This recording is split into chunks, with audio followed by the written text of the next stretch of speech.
Nebraska has come a long way since major mental health reform in 2004. We look back on that reform progress and look ahead to new challenges in improving behavioral health care access. That's tonight on Speaking of Nebraska.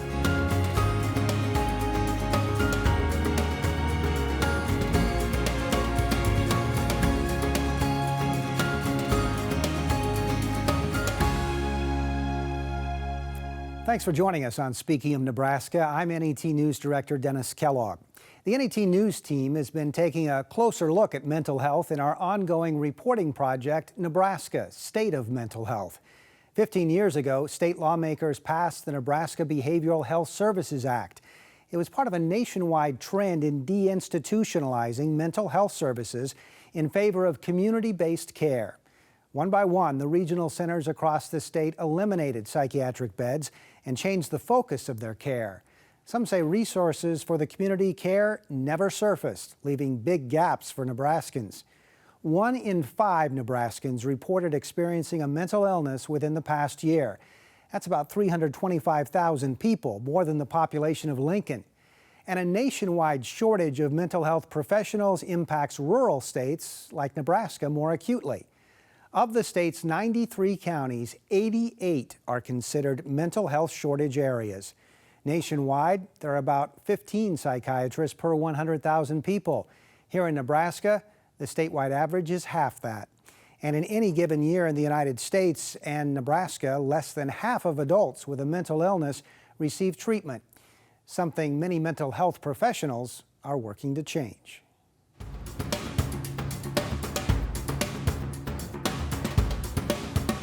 Joining us now are two of the people working to expand mental health care. Sherry Dawson is the director of the Nebraska Division of Behavioral Health, and Dr. Tim Riley is a practicing psychologist here in Lincoln. Thank you both for being with us. Pleasure. You're welcome. So back in 2004, we decided to change how we approach mental health, deinstitutionalizing and moving things down to the community level. Has that been a success? Are we there yet, Sherry? Well, I think it's a journey, not a destination. I do think that there were some great services added as the individuals came out of the regional center. There were approximately 400 people being served at that time. And now there's 32,000 individuals that are being served in the community.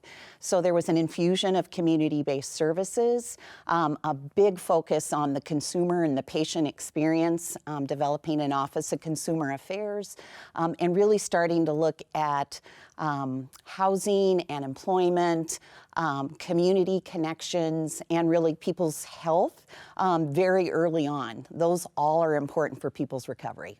Dr. Riley, what about you? What are you seeing? Are we having a success with this?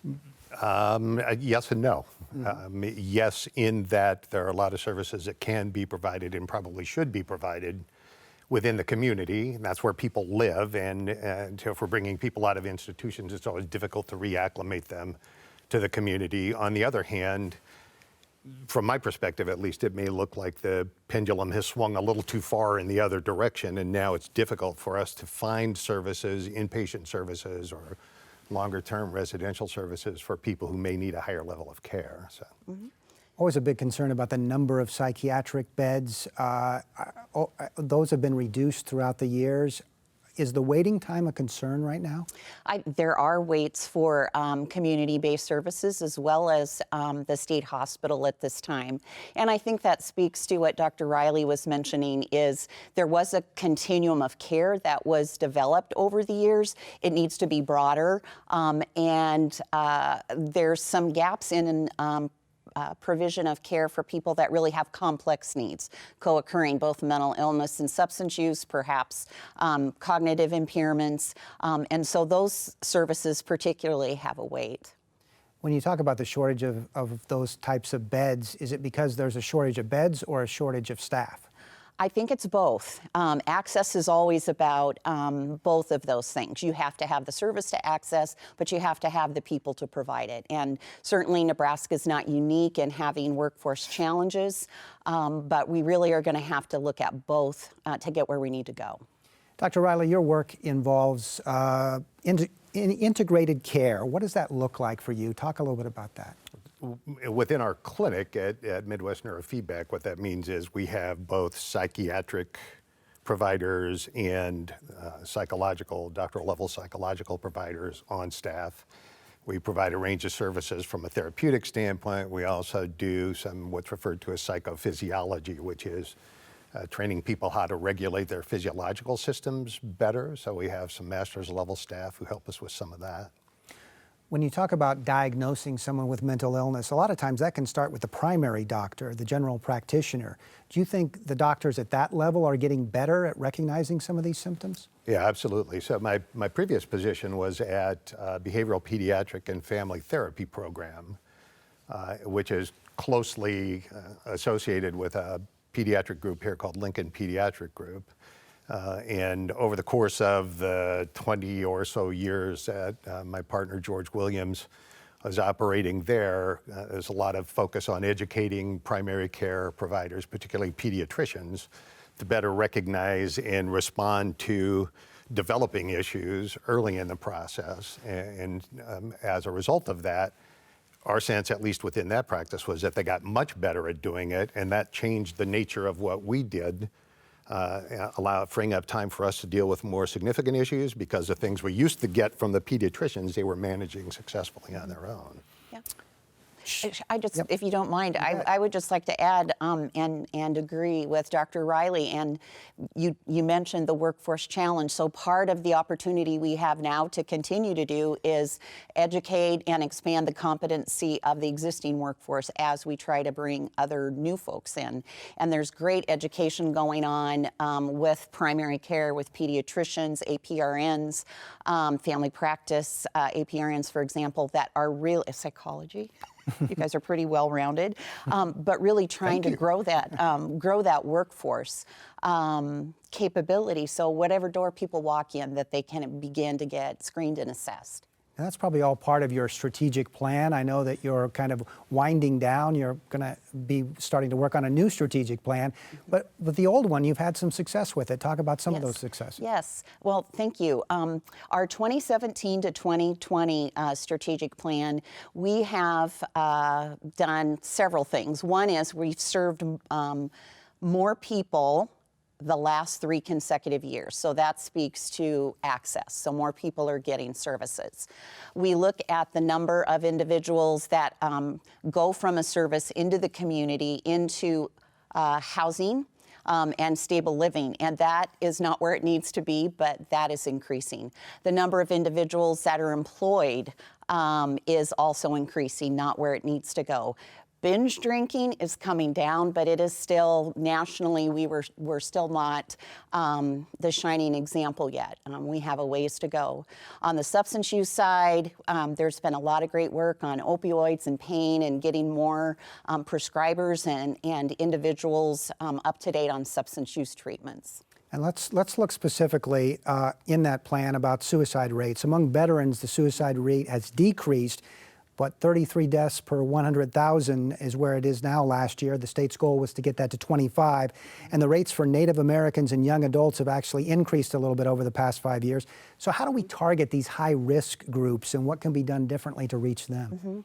So I think there's a couple of things. And again, one life is too many. So when we look at those targets, you know, you're really trying to make sure that your trend is going in the right direction.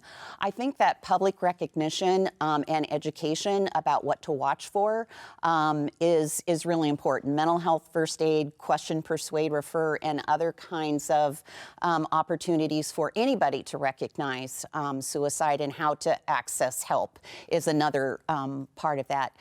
Getting in schools, educating faith-based groups, getting folks that know where to call anytime, you know, you're having those feelings, that it's okay to talk about that and it's okay to ask about that. And that's part of that stigma as well. Dr. Tim Riley, a psychologist with Midwest Neurofeedback in Lincoln. I want to get into the issue of geography and rural in particular. And you've had some background in helping to get some of these rural clinics up and running. So how different is the problem in rural areas from some of our more metropolitan areas in Nebraska? With respect to the fundamental issues that people are dealing with, it's not different. The dynamics of the communities are different, and in particular, the economics of the communities are different, which contributes to creating more challenging environments, in part because of, maybe in large part, because of the lack of providers available in those communities. And this has been many years ago now, but I was part of a program out of the University of Nebraska Medical Center. Dr. Joe Evans down there was able to collect some funding at a federal level to support rural outreach behavioral health clinics. So we launched a program initially with a couple of clinics that has now expanded to, I'm not sure how many, 15 or more clinics, where we have providers, or they have providers who are operating collaboratively with primary care pediatric practices in general to provide those services on a day-to-day basis and give access to people who otherwise would not have them. Prior to that, and as far as I know, still an ongoing program as part of the federal program of the university affiliated program at Monroe-Meyer, there are medically handicapped children's clinics and genetics clinics that take place periodically, about quarterly or so, across the state to reach people who otherwise would not have access to those services. I'm guessing when you talk about rural areas, collaborations like you touched on are very important, and even working with community groups like schools to get the best possible mental health care, that's key? Right, absolutely. So, for example, when those behavioral health clinics come into a location, and typically that's 4 or 5 stops across the state, the local community has already identified people who might benefit from those services and targeted them for those clinics. So the educational community, the local medical community, the mental health community has identified people who are able to come in there and gain services that they would otherwise have to travel to Omaha or Denver to get. Sherry Dawson is the director of the Nebraska Division of Behavioral Health, and I know one of the projects that you're working on regarding this is called Systems of Care. Tell me a little bit more about that. Yes, Systems of Care is really about doing business differently. It's about, Dr. Riley talked about bringing community partners together, and at a systems level, we're really trying to plan not just for the Division of Behavioral Health and the folks that we're intended to serve, but thinking in Nebraska about a behavioral health system that includes the different payers, Medicaid, Children and Family Services, Behavioral Health in our department, but also the community and private partners, so that we think about whichever door individuals come in, that we're going to be able to think about funding, that we're not duplicating funding, that we know about access points based on where people are coming, but it's really looking at data across those systems and really trying to have some common goals to be able to move the system, not just a part of the system, forward. Dr. Riley, you've done a lot of work in pediatrics throughout your career. So talk a little bit about some of the issues that we face as a state when trying to treat children and adolescents with mental health issues. Well, I don't think they're different than they are anywhere else, in that the sooner and more actively we can intervene with developing problems, the more we can provide parents with access to tools that can allow them to foster better adjustment and development before the kids ever get to the clinic, so much the better for us. And part of that is, I assume, in the purview of DHHS, is like, how do we provide some of those services in the school? How do we get to parents before the kids become a problem within the system? Obviously, the earlier we intervene, the more likely we are to have a significant effect over the course of time. So I appreciate the work that's done at a systematic level. For me, it's more, patient by patient as they come in the door. But it's always that, how do we connect the right people with the right services at the right time? From our perspective, the earlier the better. And Sherry, from a broader perspective, do you have anything to add? No, I fully agree. I know if it was our family members or even ourselves, the earlier we get help, whether it's a physical or mental health need, the higher quality of life we have, the healthier we'll be. So absolutely agree. Well, as we touched on the state's 93 counties, 88 of them are considered state or federal mental health shortage areas, and this is a problem nationwide. So The question is, how did we get to this point, and what are the hopes of reversing that trend?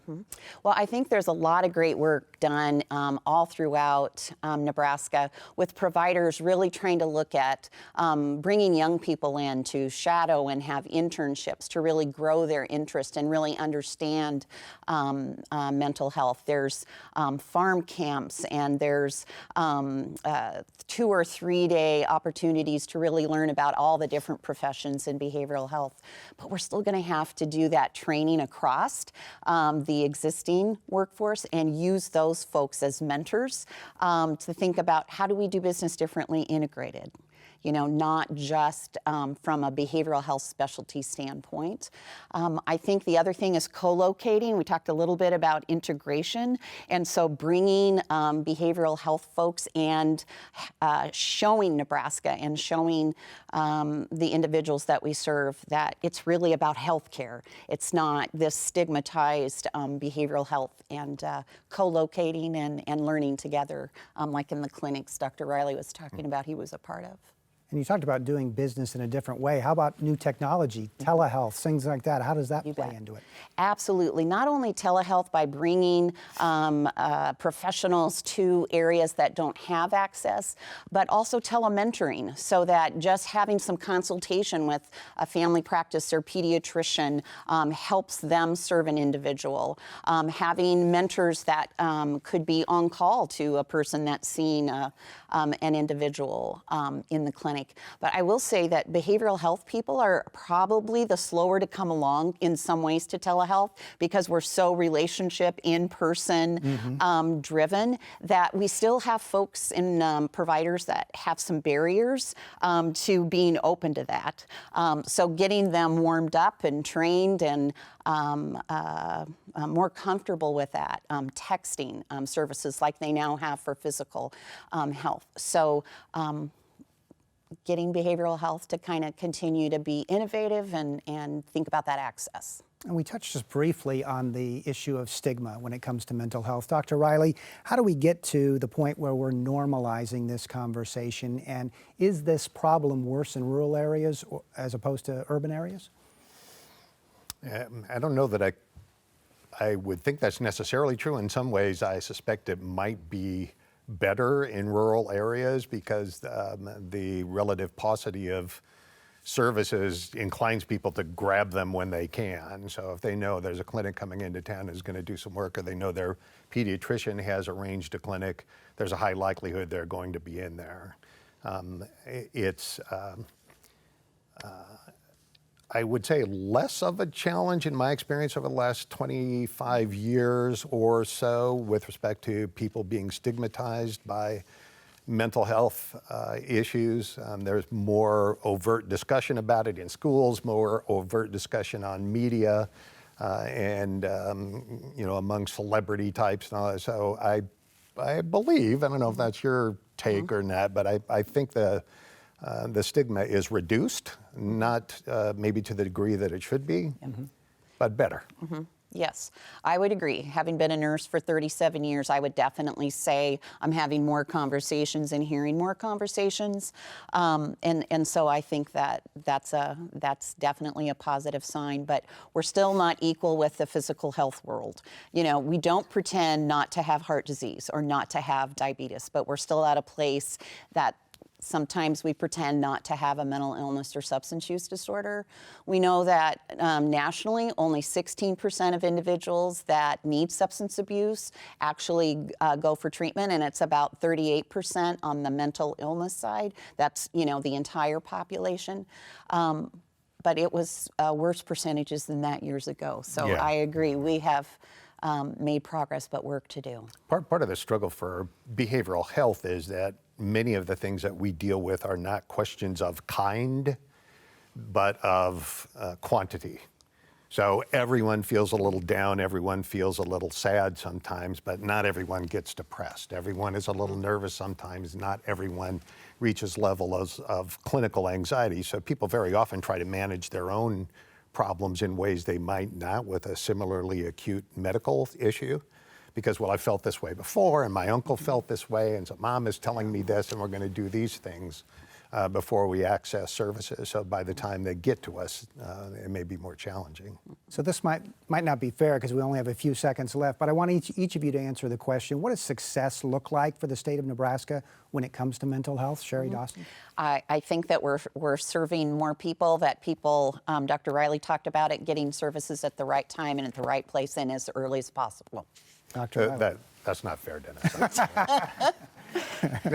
I would I'd hearken back to something Sherry said earlier. You know, it's a process. There is no particular destination for this. It's a departure every day. So as long as the process continues to operate, you're bringing people into the process, refining the process, moving forward. I don't know that you ever arrive at a point where you say, okay, well, that's success. It's a good idea to be more successful today than we were yesterday and look toward continuing to improve things over time. We'll have to leave it there. Thank you very much. Sherry Dawson is the director of the Nebraska Division of Behavioral Health, and Dr. Tim Riley is a psychologist and the founding partner of Midwest Neurofeedback in Lincoln. Thank you both for being with us. Pleasure. Thank you. This interview and tonight's program are available on our website. Just go to netnebraska.org/speaking of Nebraska.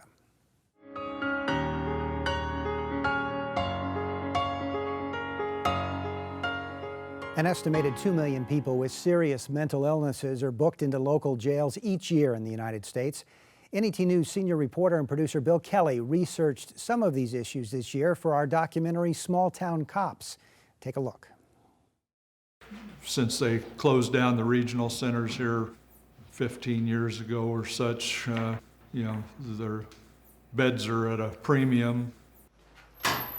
At the Jefferson County Jail, deputies brought in a man growling and shouting obscenities every waking minute. Does that hours on end. A judge ordered him sent to the regional center. He is number 30 on the list of when a bed comes available, so there's 29 people ahead of him waiting for a bed at the regional center. So we could have him for a month, 2 months, 4 months. And joining us now to talk about criminal justice and mental health is Bill Kelly. Bill, let's start at the beginning. What happens when police encounter a person experiencing a mental illness? I think that's important to set up with that clip.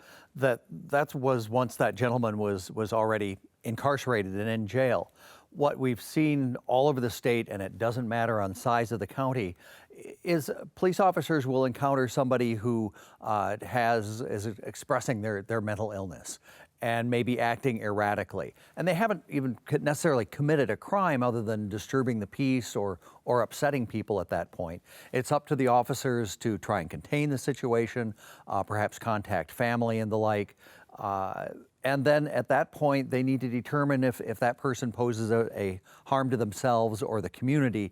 If so, then they're going to try and get them in an emergency commitment. The nearest, in a lot of cases, the nearest facility, it can be an hour or more away, and there may not be enough beds. So then all of a sudden the responsibility gets turned back over to the county jail. And as we saw there, sometimes they aren't fully equipped to deal with that, especially for long-term incarceration. So if there aren't enough of those psychiatric beds, then does that mean that the local jail population is increasing? It is increasing, and there are a number of reasons, but in fact, Nebraska's rate of incarceration in local jails has been growing faster than most states. We can't attribute it to any one cause, but jail populations in Nebraska have been on the rise. We see the figures here. Nebraska incarceration rate grew 15% from 2006 to 2016. That's the third highest increase in the nation during that time period, and only 16 states to increase the incarceration rate during that period of time. So that's significant. It is.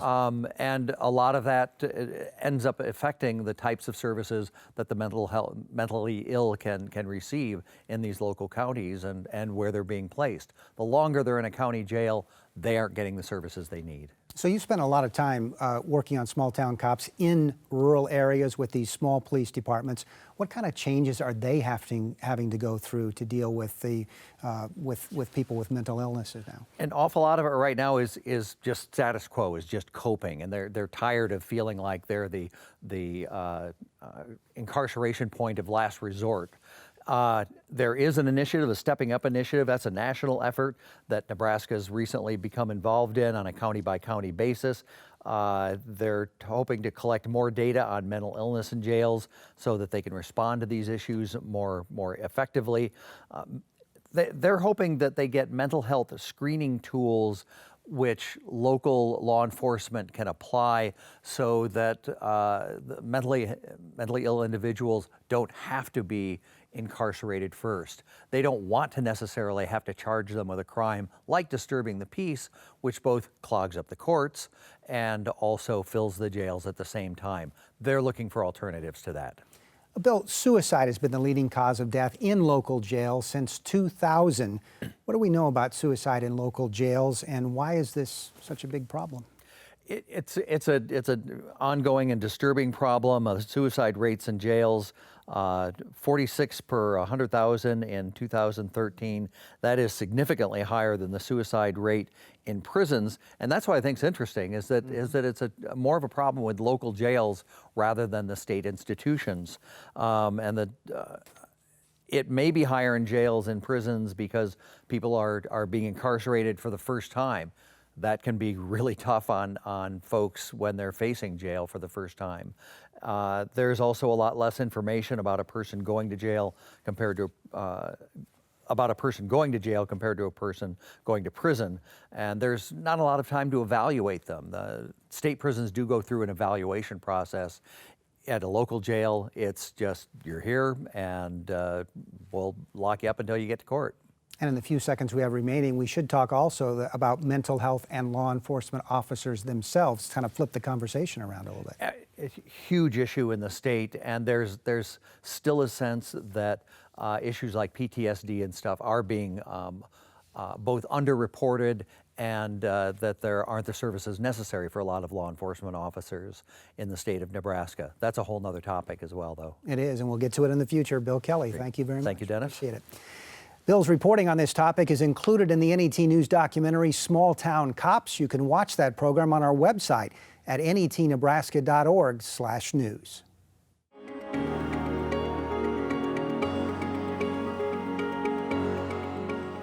Well, as NET News digs deeper into mental health issues in our state, follow along with our coverage. It's part of our in-depth reporting project, Nebraska, State of Mental Health. Recent stories include a look at how advocates approach gun safety in relation to suicide deaths, how rural parts of the state are working to expand mental health services, and some of the assistance available for students at public schools and colleges and universities. These stories and more on our website at netnebraska.org/news. Join the ongoing conversation with our reporters and fellow Nebraskans on social media as well. You can find us on Facebook and Twitter at NET News Nebraska. That's all for this week of Speaking of Nebraska. Thanks to Sherry Dawson and Dr. Tim Riley for joining us. Also Bill Kelly for his reporting. And thanks too to all those behind the scenes who work to bring this show to you. Next week we'll dig into the scarce but growing research on rural drug use. Until then, I'm NET News Director Dennis Kellogg. Thanks for watching.